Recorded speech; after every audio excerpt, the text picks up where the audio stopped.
Hello students. So today's topic goods and service tax. A part 2 ਆ goods and service tax the. So regarding topic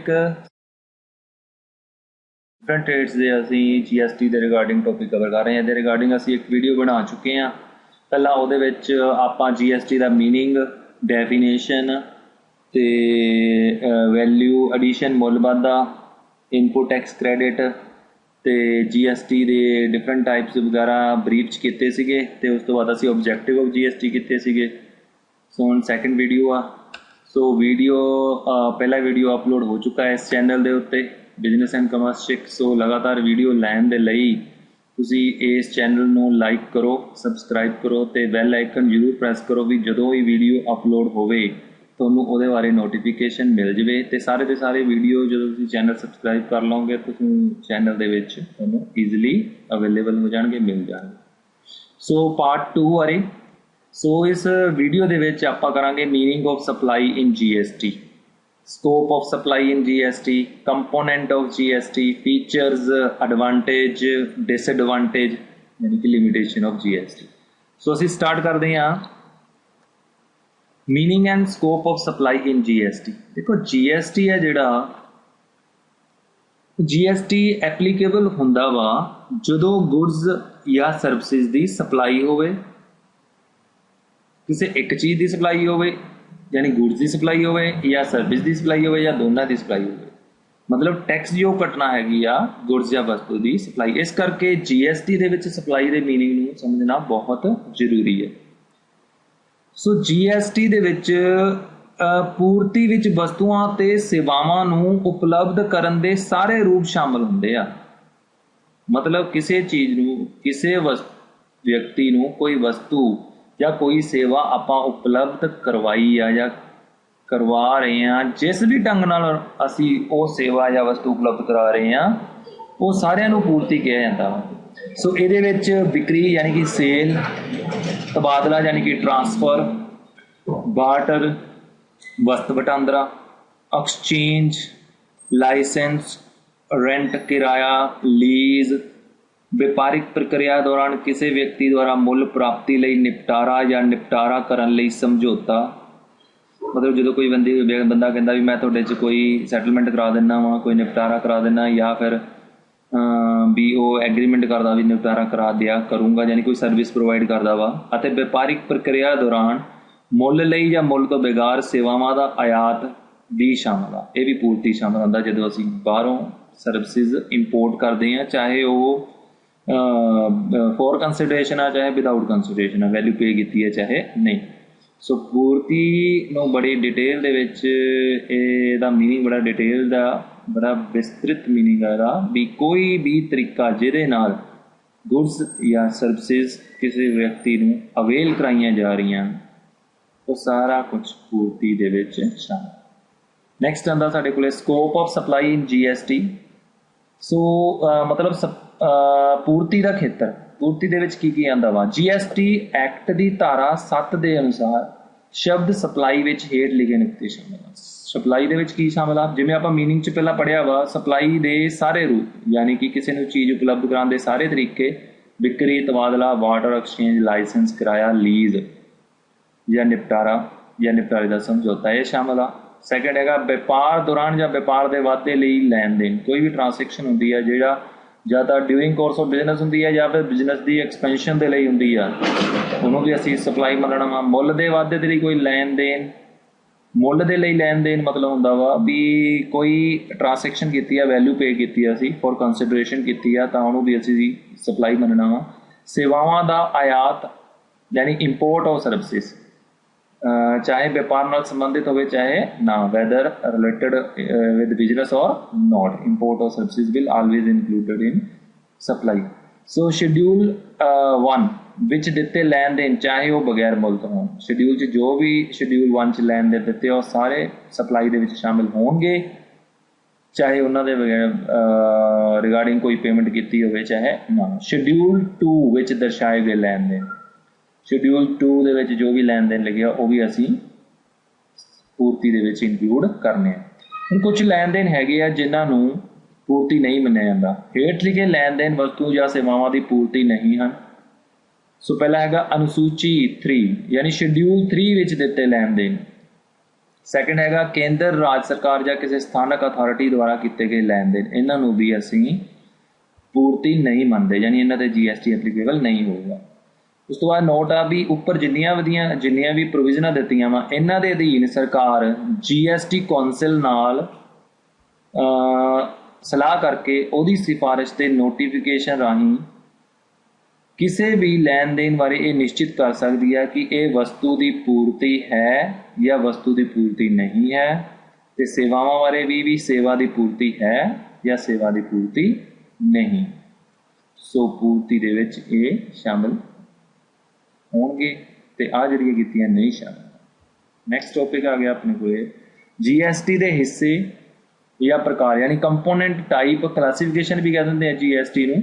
ਦੇਖੋ ਜਿਹੜੀ GST ਆ ਕੇਂਦਰ ਅਤੇ ਰਾਜ ਸਰਕਾਰ ਦੋਵਾਂ ਦੁਆਰਾ ਸਾਂਝੇ ਆਧਾਰ ਤੇ ਲਗਾਇਆ ਜਾਂਦਾ ਵਾ। ਇਹ ਟੈਕਸ ਦੋਵਾਂ ਦੁਆਰਾ ਸਾਂਝੇ ਆਧਾਰ ਤੇ ਲਾਇਆ ਜਾਂਦਾ। ਇਸ ਲਈ GST ਨੂੰ ਅਸੀਂ ਹੇਠ ਲਿਖੇ ਕੰਪੋਨੈਂਟ ਦੇ ਵਿੱਚ, ਹਿੱਸਿਆਂ ਦੇ ਵਿੱਚ, ਟਾਈਪ ਦੇ ਵਿੱਚ ਕਲਾਸੀਫਾਈ ਕਰ ਸਕਦੇ ਹਾਂ।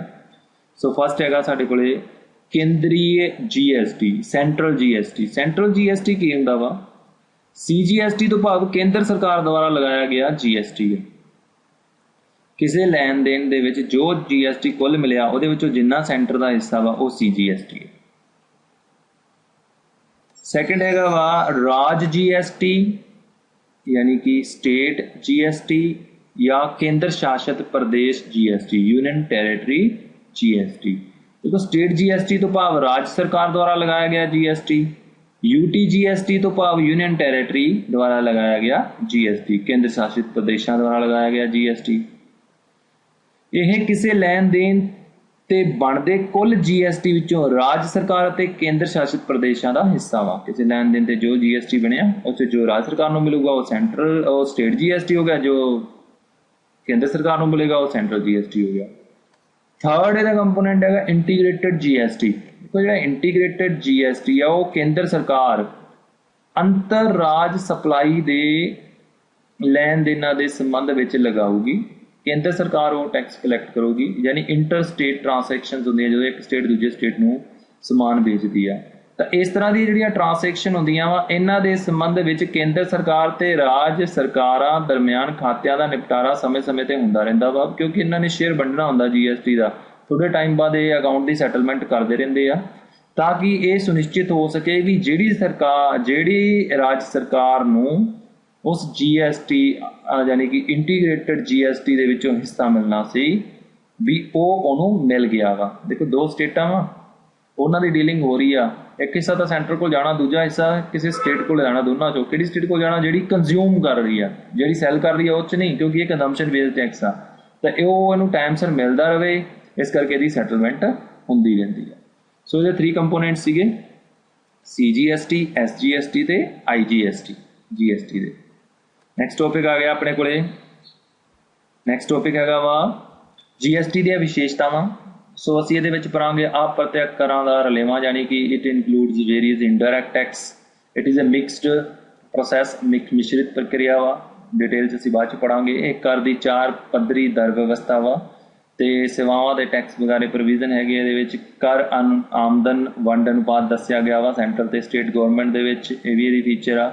ਤੇ ਉਸ ਤੋਂ ਬਾਅਦ ਇਹਦੇ ਕੰਪੋਨੈਂਟਸ ਆ ਜਿਹੜੇ, ਤੇ ਉਸ ਤੋਂ ਬਾਅਦ ਟਰਨਓਵਰ ਸੀਮਾ ਦੀ ਇਹ 'ਚ ਵਿਸ਼ੇਸ਼ ਇੰਪੋਰਟੈਂਸ ਆ। ਸੋ ਆਪਾਂ ਡਿਟੇਲ 'ਚ ਕਰਦੇ ਹਾਂ ਇਹਨੂੰ। ਸੋ ਫਸਟ ਹੈਗਾ GST ਦੀਆਂ ਵਿਸ਼ੇਸ਼ਤਾਵਾਂ। ਉਹਦੇ ਵਿੱਚ ਪਹਿਲੀ ਹੈਗੀ ਅਪ੍ਰਤੱਖ ਕਰਾਂ ਦਾ ਰਲੇਵਾ।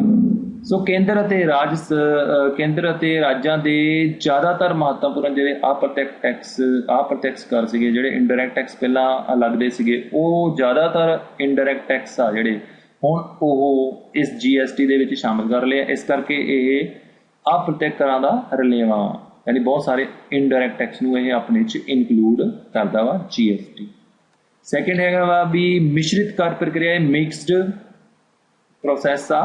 ਦੇਖੋ ਮਿਕਸਡ ਪ੍ਰੋਸੈਸ ਕਿਉਂ ਆ? ਜਿਹੜਾ GST ਹੈ ਨਾ, ਇਹਦੇ ਵਿੱਚ ਗੁੱਡਸ ਤੇ ਸਰਵਿਸਿਸ ਦੋਨਾਂ ਤੇ ਇਕੱਠਾ ਹੀ ਟੈਕਸ ਲਾਇਆ ਜਾਂਦਾ ਵਾ। ਪਰ ਇਸ ਤੋਂ ਪਹਿਲਾਂ ਕੀ ਹੁੰਦਾ ਸੀ? ਵਸਤੂਆਂ ਤੇ ਸੇਵਾਵਾਂ ਨੂੰ ਵੱਖ-ਵੱਖ ਤੌਰ ਤੇ ਕਰ ਲਾਇਆ ਜਾਂਦਾ ਸੀ ਤੇ ਇਹਨਾਂ ਦਾ ਵੱਖ-ਵੱਖ ਪ੍ਰਬੰਧ ਕੀਤਾ ਜਾਂਦਾ ਸੀਗਾ। पर हुण इन्हां नूं मिक्स कर लिता गया वा, इक्को सिस्टम के अंडर इन्हां नूं लिआया जांदा, इस करके इहनूं मिश्रित कर प्रक्रिया कहते हैं। थर्ड ਇਹਦੀ फीचर ये आ भी 4 टैक्स रेट सिस्टम कर दी 4 पद्धरी दर व्यवस्था वा। देखो GST ਦੇ ਵਿੱਚ 4 टैक्स रेट डिसाइड किए गए आ, 5%, 12%, 18% ਤੇ 28%। ਸਾਰੀਆਂ ਗੁੱਡਸ ਨੂੰ ਇਹਨਾਂ ਦੇ ਵਿੱਚ ਡਿਵਾਈਡ ਕਰ ਲਿੱਤਾ ਹੈ, ਕਿਸੇ ਤੇ 5% ਲੱਗੇਗਾ, ਕਿਸੇ ਤੇ 12%, ਇਦਾਂ ਹੀ 18 ਤੇ 28%। ਇਸ ਤੋਂ ਇਲਾਵਾ 4 ਰੇਟਾਂ ਤੋਂ ਇਲਾਵਾ ਜਿਹੜੀਆਂ ਜ਼ਰੂਰੀ ਵਸਤੂਆਂ ਵਾ ਉਹਨਾਂ ਤੇ 0% ਟੈਕਸ ਦੀ ਕੀਤੀ ਗਈ ਹੈ ਵਿਵਸਥਾ, ਤੇ ਸੋਨੇ ਤੇ ਸਪੈਸ਼ਲ ਰੇਟ 3% ਟੈਕਸ ਰੱਖਿਆ ਗਿਆ, ਟੈਕਸ ਦੀ ਦਰ 3% ਰੱਖੀ। ਨੈਕਸਟ ਫੀਚਰ ਹੈਗੀ ਆ सेवावां ते कर। देखो GST ਦੇ ਵਿੱਚ ਬਹੁਤ ਸਾਰੀਆਂ ਕਈ ਸੇਵਾਵਾਂ ਜਿਨ੍ਹਾਂ ਦੇ ਉੱਤੇ ਟੈਕਸ ਨਹੀਂ ਲਗਾਇਆ ਗਿਆ, ਉਹਨਾਂ ਨੂੰ ਸੇਵਾ ਕਰ ਤੋਂ ਛੂਟ ਦਿੱਤੀ ਗਈ ਆ। ਵਿਦਿਅਕ ਸੰਸਥਾਵਾਂ ਦੁਆਰਾ ਪ੍ਰਦਾਨ ਕੀਤੀਆਂ ਸੇਵਾਵਾਂ ਤੇ ਡਾਕ ਘਰਾਂ ਦੁਆਰਾ ਦਿੱਤੀਆਂ ਜਾਂਦੀਆਂ ਸੇਵਾਵਾਂ, RBI ਆਦि। ਸੋ ਵੈਸੇ ਇਹਦੇ ਵਿੱਚ ਸੇਵਾਵਾਂ ਤੇ ਕਰ ਦੀ ਦਰ 18% ਰੱਖੀ ਗਈ ਹੈ। ਨੈਕਸਟ ਇਹਦੀ ਫੀਚਰ ਇਹ ਆ, ਨੈਕਸਟ ਫੀਚਰ ਹੈਗੀ ਆਮਦਨ ਵੰਡ ਅਨੁਪਾਤ। देखो GST है जी सरकार की आमदन होंगी है, ये क्लीयरली मैंशन किया गया वा भी जी GST है, क्योंकि ये साझे तौर पर केंद्र ते राज सरकार द्वारा लाया जाता वा।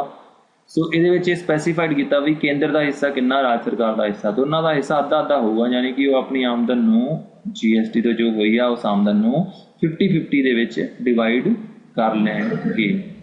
इसका अर्थ यह है कि जे किसी सेवा ते 18% टैक्स लगाया जाता वा तो 9% केंद्र का ते 9% संबंधित राज विच जाऊगा, जिस राज चो ट्रांसैक्शन हुई है, जिस राज कंजम्पशन। नैक्सट है देखो टर्नओवर सीमा। टर्नओवर होंदा वा सेल विक्री सीमा। देखो ये स्पैशल इंपोर्टेंस आ। देखो GST सिर्फ उदों लागू होंदा वा जदों किसी कारोबार की टर्नओवर 40 लाख रुपये तो ਵੱਧ ਹੋ ਜਾਂਦੀ ਹੈ ਸਾਲਾਨਾ, एक साल 'ਚ 40 ਲੱਖ ਤੋਂ ਵੱਧ ਦੀ ਟਰਨਓਵਰ ਹੋ ਜਾਂਦੀ ਹੈ ਤਾਂ GST ਲਾਗੂ ਹੋਊਗਾ। ਇਹ ਹੈਗਾ ਨਾਰਮਲ ਸਟੇਟ ਦੇ ਕੇਸ ਦੇ ਵਿੱਚ, ਆਮ ਸਟੇਟਾਂ ਦੇ ਵਿੱਚ।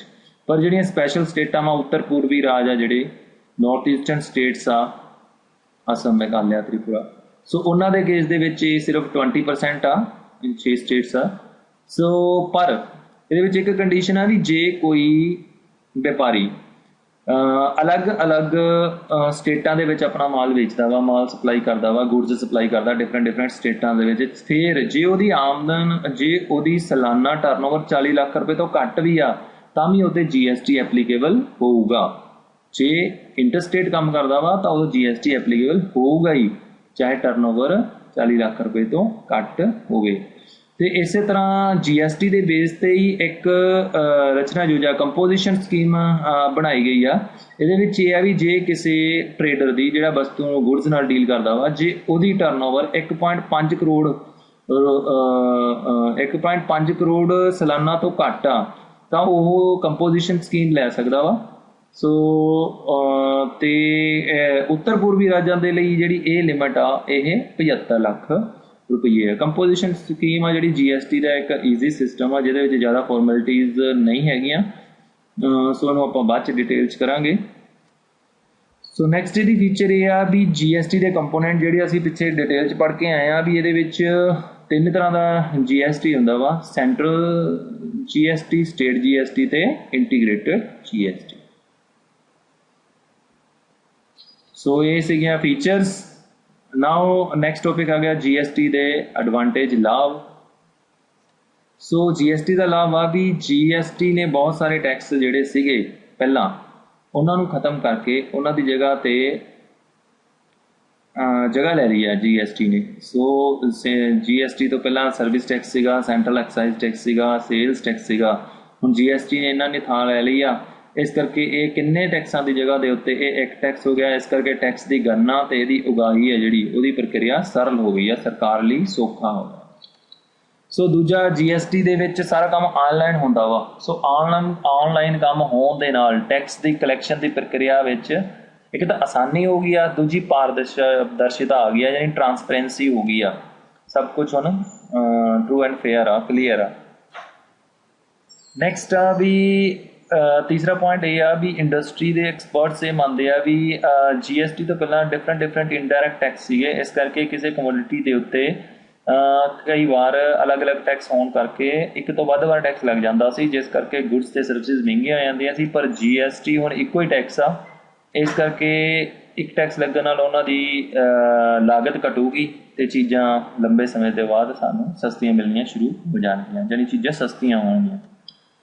ਨੈਕਸਟ ਆ ਵੀ ਇਹਦੇ ਵਿੱਚ ਇਹ ਆ ਛੋਟੇ ਵਪਾਰੀਆਂ ਦੇ ਲਈ ਫਾਇਦਾ ਵਾ GST ਦੇ ਵਿੱਚ, ਕਿਉਂਕਿ ਜਿਹੜੇ ਛੋਟੇ ਟਰੇਡਰ ਆ ਜਿਨ੍ਹਾਂ ਦੀ ਟਰਨਓਵਰ 40 ਲੱਖ ਤੋਂ ਘੱਟ ਆ, ਜਾਂ ਫਿਰ ਜਿਹੜੇ ਸਰਵਿਸ ਪ੍ਰੋਵਾਈਡਰ ਆ ਜਿਨ੍ਹਾਂ ਦਾ ਕਾਰੋਬਾਰ 50 ਲੱਖ ਰੁਪਏ ਤੋਂ ਘੱਟ ਆ ਨੋਰਮਲ ਸਟੇਟ ਦੇ ਕੇਸ ਦੇ ਵਿੱਚ, ਪਰ ਉੱਤਰ ਪੂਰਬੀ ਰਾਜਾਂ ਦੇ ਵਿੱਚ 20 ਲੱਖ ਰੁਪਏ ਤੋਂ ਘੱਟ ਆ, ਉਹਨਾਂ ਨੂੰ GST ਦੇਣ ਦੀ ਕੋਈ ਜ਼ਰੂਰਤ ਨਹੀਂ ਹੈਗੀ। ਸੋ ਇਹਨਾਂ ਦਾ ਫਾਇਦਾ ਇਹ ਆ ਵੀ ਇਸ ਕਰਕੇ ਇਹਨਾਂ ਨੂੰ ਕਿਸੇ ਵੀ ਤਰ੍ਹਾਂ ਦੀ ਟੈਕਸ ਪ੍ਰਕਿਰਿਆ ਦੇ ਵਿੱਚ ਪੈਣ ਦੀ ਲੋੜ ਨਹੀਂ ਹੈ, ਉਹ ਤੋਂ ਬਚ ਸਕਦੇ ਆ ਅਤੇ ਸਾਰੇ ਦਾ ਸਾਰਾ ਧਿਆਨ ਉਹ ਆਪਣੇ ਬਿਜ਼ਨਸ ਦੇ ਉੱਤੇ ਲਗਾ ਸਕਦੇ ਆ, ਬਿਜ਼ਨਸ 'ਤੇ ਕੇਂਦਰਿਤ ਕਰ ਸਕਦੇ ਆ। ਨੈਕਸਟ ਐਡਵਾਂਟੇਜ ਇਹਦਾ ਹੈਗਾ ਵਾ ਵੀ ਪਹਿਲਾਂ ਬਹੁਤ ਸਾਰੇ ਇਨਡਾਇਰੈਕਟ ਟੈਕਸ ਸੀਗੇ, ਸਰਕਾਰ ਨੂੰ ਬਹੁਤ ਸਾਰੇ ਇਨਡਾਇਰੈਕਟ ਟੈਕਸ ਨੂੰ ਮੈਨੇਜ ਕਰਨਾ ਪੈਂਦਾ ਸੀ, ਉਹਨਾਂ ਦਾ ਪ੍ਰਬੰਧ ਕਰਨਾ ਪੈਂਦਾ ਸੀ, ਜਿਹੜਾ ਕਿ ਇੱਕ ਗੁੰਝਲਦਾਰ ਕੰਮ ਸੀਗਾ, ਬੜਾ ਔਖਾ ਕੰਮ ਸੀਗਾ। ਪਰ ਹੁਣ ਇੱਕ ਤਾਂ ਇੱਕ ਟੈਕਸ ਇੱਕ ਹੋ ਗਿਆ ਵਾ, ਇੱਕ GST ਦੇ ਵਿੱਚ ਇੱਕ GSTN ਆ, GST ਨੈਟਵਰਕ ਆ, ਜਿਹੜਾ GST ਨਾਲ ਜੁੜੀਆਂ ਸਾਰੀਆਂ ਪ੍ਰਕਿਰਿਆਵਾਂ ਦਾ ਪ੍ਰਬੰਧ ਕਰੂਗਾ ਤੇ ਇਹਨੂੰ ਲਗਾਤਾਰ ਨਿਰਵਿਘਨ ਕੰਮਕਾਜ ਨੂੰ ਚਲਾਵੇਗਾ ਤੇ ਸੌਖਾ ਕਰੇਗਾ ਤੇ ਇਹਦੇ ਵਿੱਚ ਸੁਵਿਧਾ ਵੀ ਦੇਵੇਗਾ, ਯਾਨੀ ਕਿ ਸਰਕਾਰ ਦੇ ਉੱਤੇ ਜਿਹੜਾ ਬੋਝ ਆ ਉਹ ਘਟ ਗਿਆ। ਸੋ ਨੈਕਸਟ ਆ ਵੀ ਜਿਹੜੇ GST ਆ ਇਹ ਖਪਤ ਦੇ ਆਧਾਰ ਤੇ ਫਾਈਨਲ ਕੰਜ਼ੰਪਸ਼ਨ ਤੇ ਲਗਾਇਆ ਜਾਣ ਵਾਲਾ ਟੈਕਸ ਆ। ਇਸ ਕਰਕੇ ਜਿਵੇਂ ਪਹਿਲਾਂ ਪ੍ਰੋਡਕਸ਼ਨ ਤੇ ਫਿਰ ਰਿਟੇਲਰ ਨੂੰ ਟੈਕਸ ਦੇਣਾ ਪੈਂਦਾ ਸੀ, ਦੋ ਟੈਕਸ ਲੱਗ ਜਾਂਦੇ ਸੀ, ਜਿਵੇਂ ਆਪਾਂ ਪਿੱਛੇ ਵੀ ਪੜ੍ਹਿਆ ਦੋਹਰਾ ਟੈਕਸ ਹੋ ਜਾਂਦਾ ਸੀਗਾ, ਜਿਹਦਾ ਐਗਜ਼ਾਮਪਲ 'ਚ ਵੀ ਦੇਖਿਆ ਸੀ ਅਸੀਂ ਬ੍ਰੈਡ ਤੇ ਫਾਰਮਰ ਵਾਲੀ 'ਚ।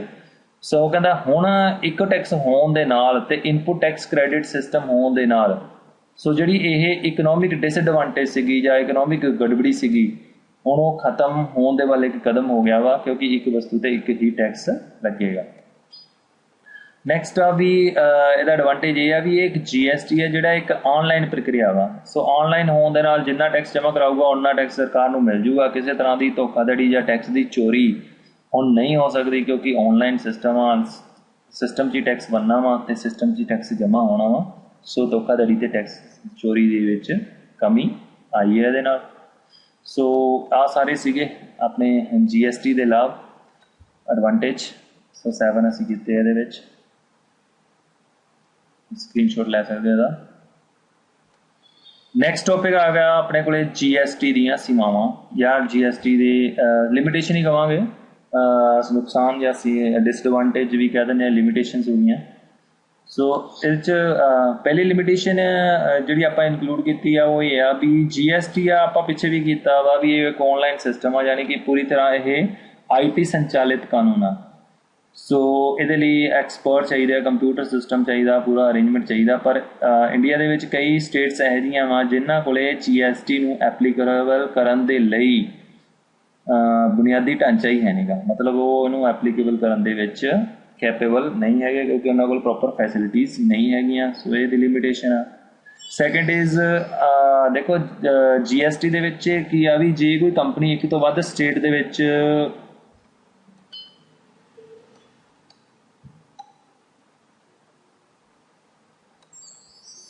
ਦੇਖੋ ਸੈਕਿੰਡ ਇਹ ਆ ਵੀ GST ਦੇ ਵਿੱਚ ਜੇ ਕੋਈ ਕੰਪਨੀ ਇੱਕ ਤੋਂ ਵੱਧ ਸਟੇਟਸ ਦੇ ਵਿੱਚ ਟਰੇਡ ਕਰਦੀ ਆ ਜਾਂ ਇੱਕ ਤੋਂ ਵੱਧ ਸਟੇਟ ਦੇ ਵਿੱਚ ਆਪਣਾ ਗੁੱਡਸ ਵੇਚਦੀ ਆ ਤਾਂ ਉਹਨੂੰ ਹਰੇਕ ਸਟੇਟ ਦੇ ਵਿੱਚ ਰਜਿਸਟਰਡ ਹੋਣਾ ਪਊਗਾ। ਸੋ ਪਹਿਲਾਂ ਇੱਦਾਂ ਨਹੀਂ ਸੀਗਾ। ਸੋ ਇਸ ਕਰਕੇ ਇਹਦੇ ਨਾਲ ਇੱਕ ਜਟਿਲਤਾ ਯਾਨੀ ਕਿ ਇੱਕ ਡਿਫਿਕਲਟੀ ਹੋਰ ਇਨਕਰੀਜ਼ ਹੋ ਗਈ ਹੈ GST ਕਰਕੇ। ਨੈਕਸਟ ਥਰਡ ਪੁਆਇੰਟ ਜਿਹੜਾ ਹੈਗਾ ਇਹਦੀ ਸੀਮਾਵਾਂ ਲਿਮਿਟੇਸ਼ਨਸ ਦੇ ਰਿਗਾਰਡਿੰਗ ਵੀ ਜਦੋਂ GST ਐਪਲੀਕੇਬਲ ਹੋ ਗਿਆ ਤਾਂ ਕੁਝ ਚੀਜ਼ਾਂ ਇਹਦੇ ਨਾਲ ਮਹਿੰਗੀਆਂ ਹੋ ਗਈਆਂ ਵਾ, ਕਿਉਂਕਿ ਜਿਹੜੀਆਂ ਚੀਜ਼ਾਂ ਸਾਰੇ ਲੋਕ ਯੂਜ਼ ਕਰਦੇ ਸੀ ਉਹਨਾਂ 'ਤੇ ਵੀ GST ਲੱਗ ਗਿਆ ਵਾ। ਜਿਹੜੀ ਡੇਲੀ ਯੂਜ਼ ਦੀਆਂ ਕਮੋਡਿਟੀਜ਼ ਆ ਉਹਨਾਂ ਨੂੰ ਵੀ GST ਦੇ ਅੰਡਰ ਲੈ ਲਿਆ ਗਿਆ ਵਾ। ਸੋ ਮਹਿੰਗੀਆਂ ਹੋ ਗਈਆਂ ਵਾ। ਨੈਕਸਟ ਆ ਵੀ GST ਜਿਹੜੀ ਹੈ ਨਾ ਵਨ ਨੇਸ਼ਨ ਵਨ ਟੈਕਸ ਦੀ ਗੱਲ ਕਰਦੇ ਹਾਂ ਆਪਾਂ GST ਦੇ ਵਿੱਚ, ਪਰ ਪੈਟਰੋਲ ਤੇ ਪੈਟਰੋਲੀਅਮ ਉਤਪਾਦਾਂ ਤੇ ਇਹਨੂੰ ਲਾਗੂ ਨਹੀਂ ਕੀਤਾ ਗਿਆ। ਸੋ ਇਸ ਕਰਕੇ ਟੈਕਸ ਏਕੀਕਰਨ ਦੇ ਵਿਚਾਰ ਨਾਲ ਇਹ ਉਚਿਤ ਨਹੀਂ ਹੈਗਾ। ਇਟਸ ਨੋਟ ਫੇਅਰ ਵੀ ਆਪਾਂ ਪੈਟਰੋਲ ਜਾਂ ਪੈਟਰੋਲੀਅਮ ਪ੍ਰੋਡਕਟ ਨਾ ਇਨਕਲੂਡ ਕਰੀਏ, ਜਦ ਕਿ ਆਪਾਂ ਕਹਿ ਰਹੇ ਹਾਂ ਵੀ ਆਪਾਂ ਪੂਰੇ ਨੇਸ਼ਨ ਦੇ ਵਿੱਚ ਇੱਕ ਟੈਕਸ ਐਪਲੀਕੇਬਲ ਕਰਨਾ ਵਾ। ਸੋ ਯਾਨੀ ਕਿ ਪੂਰੀ ਤਰ੍ਹਾਂ ਐਪਲੀਕੇਬਲ ਨਹੀਂ ਹੈ, ਇਹ ਵੀ ਇਹਦੀ ਲਿਮਿਟੇਸ਼ਨ ਆ।